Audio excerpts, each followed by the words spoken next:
Podem sentar. No texto do Evangelho lido há pouco, nós vemos que Jesus adverte os seus discípulos enquanto eles discutiam entre si. Eles queriam ver qual deles era o maior, era o mais importante.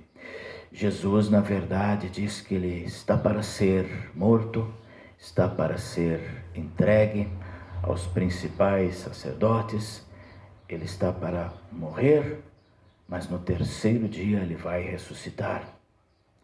Os discípulos estão com ele, o texto diz que ele está os ensinando, por isso que ele estava num lugar mais deserto, era um momento do ensino. Há sempre um momento de sala de aula e há um momento de prática. Mas no caminho Jesus vê os discípulos discutindo quem deles seria o mais importante. E Jesus disse que se alguém pensa ser o maior ou o mais importante que os outros, este é o menor, o último e o que deve servir aos outros. Ser o maior. Vocês nunca ouviram falar da história do menino que queria ser o último? Ele sempre queria ser o último. Não ouviram falar dessa história? Eu também não vou falar porque ela não existe. Nenhum menino quer ser o último. Ninguém de nós quer ser o último. Não existe. Existe a história de que quer ser o primeiro, mas o último não. Então, esse era um detalhe dos discípulos. Quem será o primeiro? Quem é o melhor? Quem é o maior? Eram 12. Então a Bíblia nos revela que em algum tempo do passado, o ser humano também desejou ser o maior. Ele não estava satisfeito com o que ele era e ele desejou ser mais importante que o próprio Deus. Ele queria tornar-se como Deus. Isso está lá no livro de Gênesis. E o resultado dessa revolta, todos nós sabemos, é o pecado, é a corrupção, é a maldade humana, é a discórdia, pois o ser humano não era tão grande como ele pensava que fosse. Ele achava que comendo daquela árvore proibida, ele seria grande, resolveria todos os seus problemas, não dependeria de ninguém, nem de Deus. Foi isso que o diabo tentou passar para eles. A consequência é aquilo que nós vemos hoje: corrupção, maldade, pecado. Nós vemos que o ser humano hoje não é o maior, ele é o menor. Nós somos menores diante de Deus. Nós somos servos, nós somos escravos do pecado, nós somos maus. Nós, os cristãos, também somos servos, mas nós somos servos especiais. Nós somos servos diferentes. Nós somos servos não como aqueles servos escravos. E nós queremos então meditar nessa manhã sobre o tema: como nós podemos ser servos de Deus. Em primeiro lugar, nós podemos ser servos de Deus servindo o próprio Deus. Como já dissemos, o ser humano quis ser igual a Deus, quis ser como Deus, mas ele não conseguiu, pois desde a criação nós somos inferiores, nós somos criaturas. E esse foi o grande acontecimento do Éden. Depois de Deus criar tudo, ele coloca uma árvore com frutos no centro do jardim. O ser humano podia tudo, mas quando ele chegasse diante daquela árvore, aquela árvore significava que o seu limite estava naquela árvore. Aquela pertencia a Deus. Você pode comer de tudo, você pode tocar em tudo, menos nesta árvore. Não porque aquela fruta fosse uma fruta rara ou cara. Não. Ela era o símbolo da soberania de Deus. E o ser humano então quis ver como é ter essa soberania, mas não teve. Nós somos criaturas, Ele é o Criador, e nós queremos, naquele momento, diante daquela árvore, nos colocar como criadores. Então Deus criou o ser humano para governar a terra, para cuidar da terra e dos animais. O ser humano era o centro da criação, mas o ser humano caiu em pecado, em maldição, e passou a sofrer neste mundo. E com seu trabalho ele foi então adquirindo o alimento e o sustento. E ano após ano é isso que acontece. Sempre estamos dependendo da soberania de Deus. Ele manda as chuvas, Ele retira as chuvas, Ele manda as estações do ano, Ele manda o sol na medida certa. Ainda hoje essa situação não é diferente. Nós dependemos de Deus, embora nós tenhamos conseguido muito progresso. Imagina, há 52 anos atrás, o ser humano saiu fora de órbita, chegou a pisar na Lua, algo inimaginável. O que representa pisar na Lua? Toda aquela tecnologia desenvolvida para pisar na Lua, hoje nós estamos usando. O aperfeiçoamento do rádio, o aperfeiçoamento do telescópio, o aperfeiçoamento da televisão. Quantas maravilhas o ser humano inventou, ele desenvolveu tecnologias, ele desenvolveu remédios. Essa semana eu vi uma reportagem sobre os 3 que pisaram na Lua. Depois de retornarem para a Terra, a cápsula caiu no mar, ela foi resgatada, e os 3 astronautas ficaram dentro da cápsula. A eles foi dado um traje especial, eles vestiram e então eles saíram. E daí eles foram com aquele traje direto para uma quarentena, 40 dias, porque eles podiam trazer germes, bactérias, não se sabia. Então eles ficaram 40 dias dentro de uma casa de vidro, os parentes todos do lado de fora, eles eram servidos, tudo esterilizado. Não se sabia que tipo de germes podia ter na Lua. Olha que cuidado espetacular há 52 anos atrás. Tudo com tecnologia, tudo bem feito. Esse é o ser humano. Ele é capaz de, em menos de um ano, ter uma vacina. Praticamente todos aqui, quase todos, a Amanda acho que não foi vacinada ainda, todos nós já fomos vacinados. É tecnologia. Que maravilha. Então, eu costumo dizer que uma das grandes tecnologias que nós temos é o automóvel.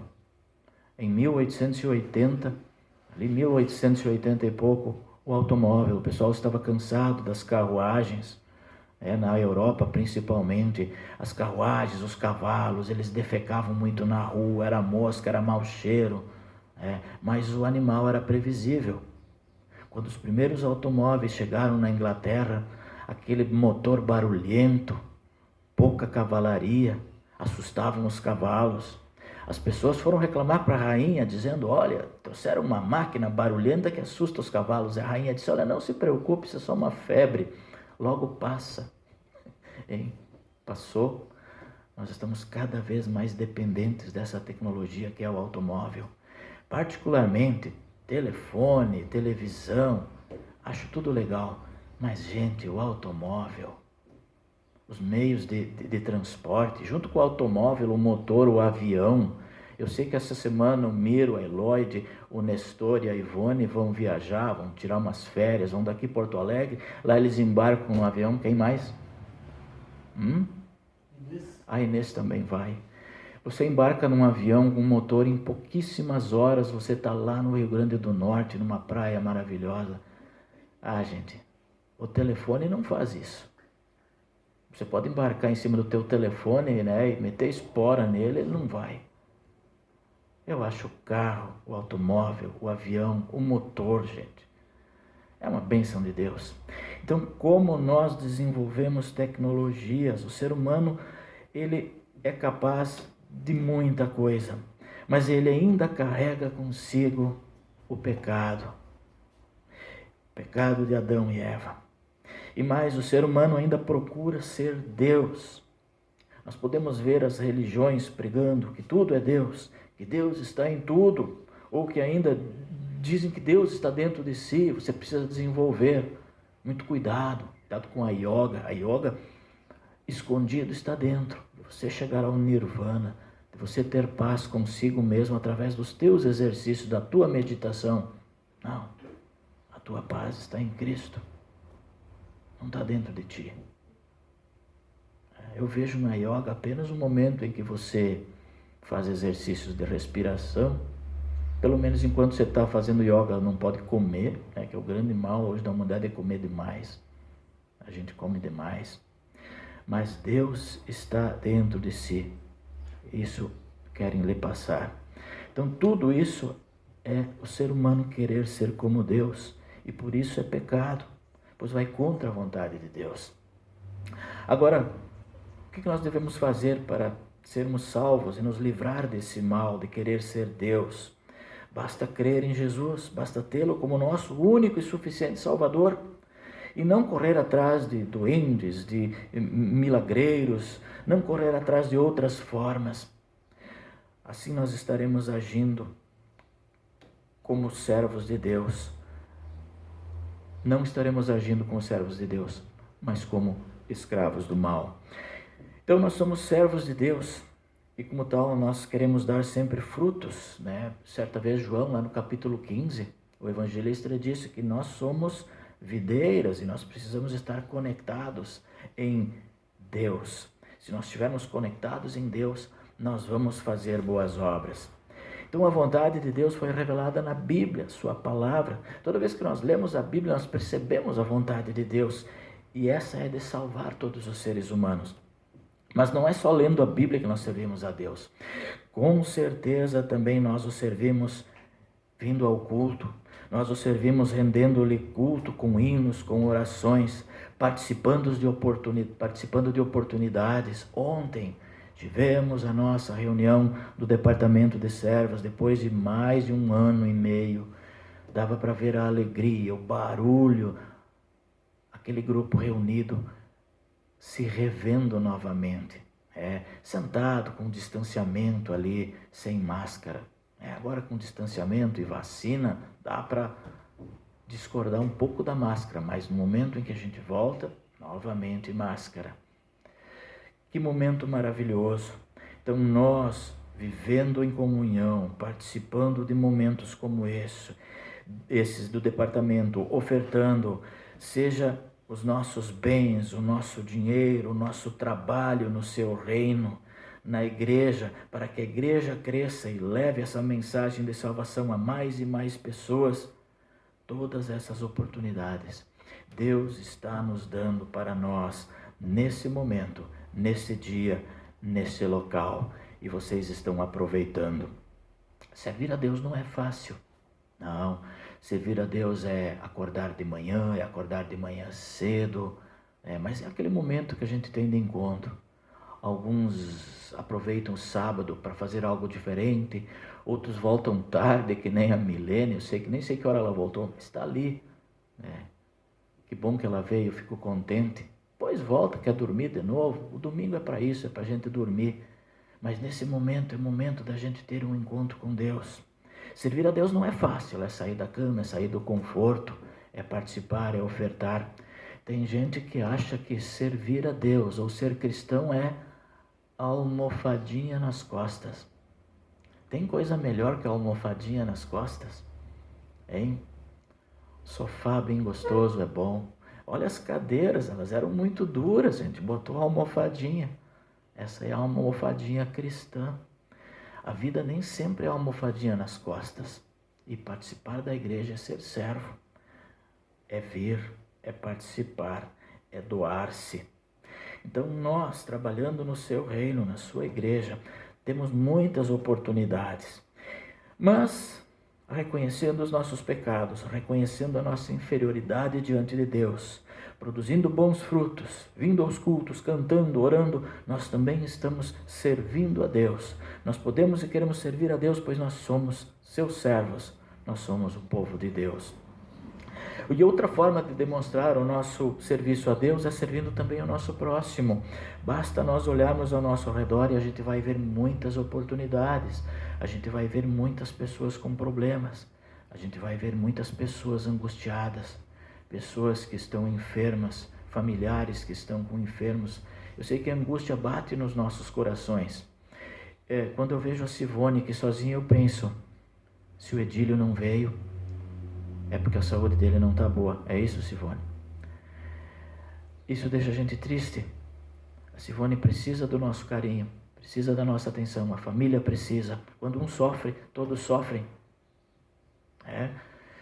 Isso é igreja, isso é comunidade.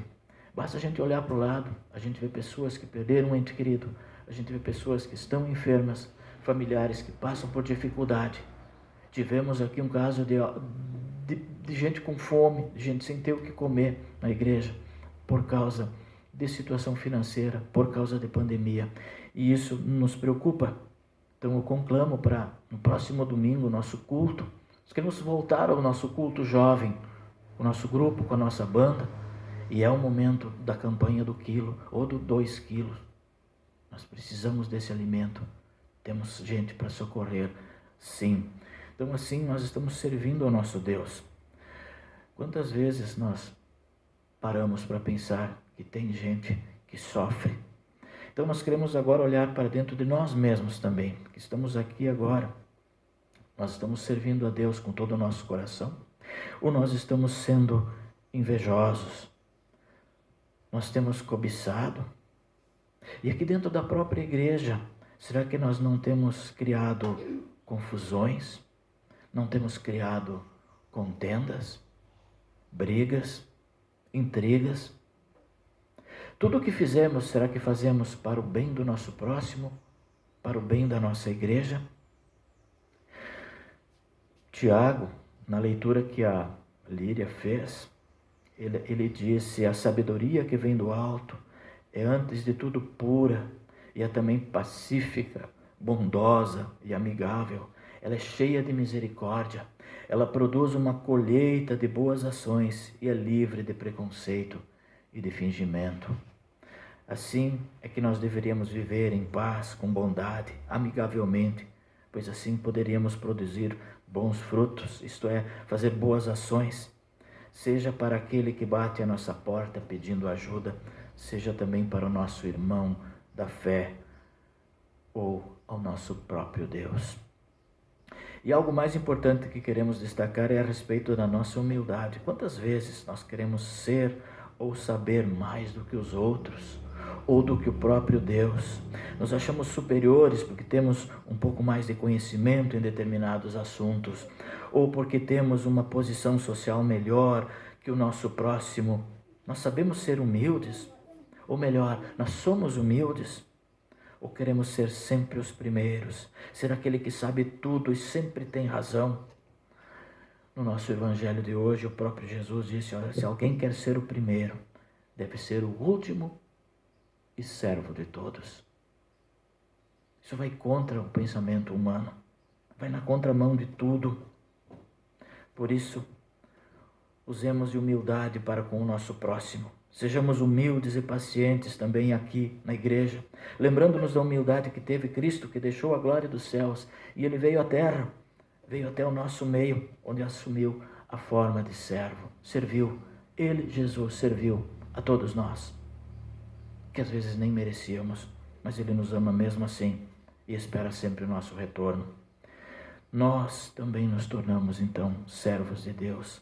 Assim nós podemos servir agradavelmente a Deus em Jesus Cristo e também ao nosso próximo. Assim, sendo servos de Deus, vivamos com Ele em constante e perfeita união, sempre fazendo o bem e vivendo uma vida repleta de amor e serviço tanto a Deus como ao nosso próximo. E que a graça do Senhor Jesus, o amor de Deus e a comunhão do Espírito Santo estejam com todos vocês nesse momento, nesse início de semana. Amém. Nos coloquemos de pé. Que a paz de Deus, que vai muito além do nosso coração, guarde nossos corações e mentes em Cristo.